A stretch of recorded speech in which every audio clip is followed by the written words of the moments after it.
will continue to receive those bonuses or those roll-up rates every year.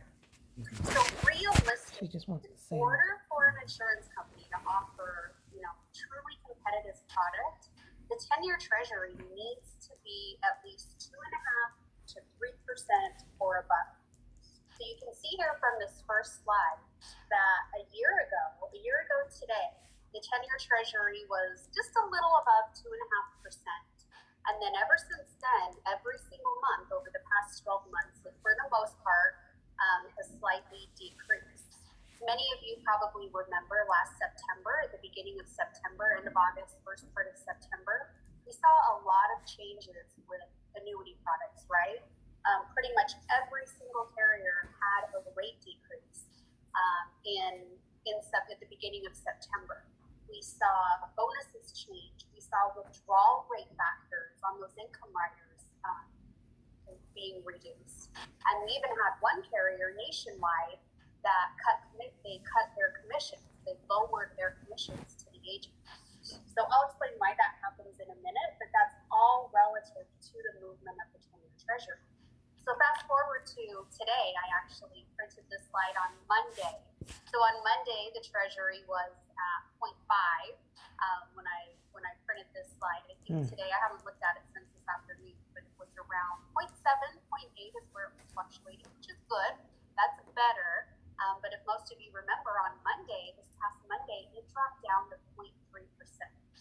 That is scary. And a lot of economists out there are forecasting that we could potentially see negative interest rates on the 10-year treasury, which we've never experienced in the history of the United States. So I don't even know what that looks like. But what I do know is if we do find ourselves in that position, there will not be one annuity product that you can offer to your clients. So when I stress the urgency, especially with what's going on in the market right now is really the time until the 10-year stabilizes. We don't know what's going to happen. If the 10-year treasury and other interest rates do truly fall below 0%, every single insurance company will be forced to pull product. We won't have any product left. So at that point, we'll even have options for clients. So here's a slide of, I've had a lot of people say, well, how is this different than what happened in 2018 when the market completely crashed or was down 1%? It's completely different. You can't really compare, to 2008. You can't really compare this to 2008 because this has happened much faster, right? And it's a different type, we're just in a completely different type of environment.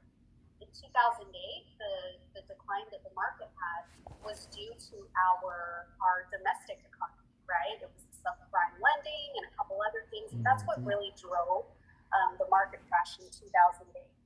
This slide represents the 10-year treasury going back all the way to 2007. But particularly, you can look and see where, that big drop that you see between 2008 and 2009, that's when the market, dropped 40%. But look at the treasury. The price of the treasury never dropped below 2%. The lowest that it ever got during that point in time was 2.1.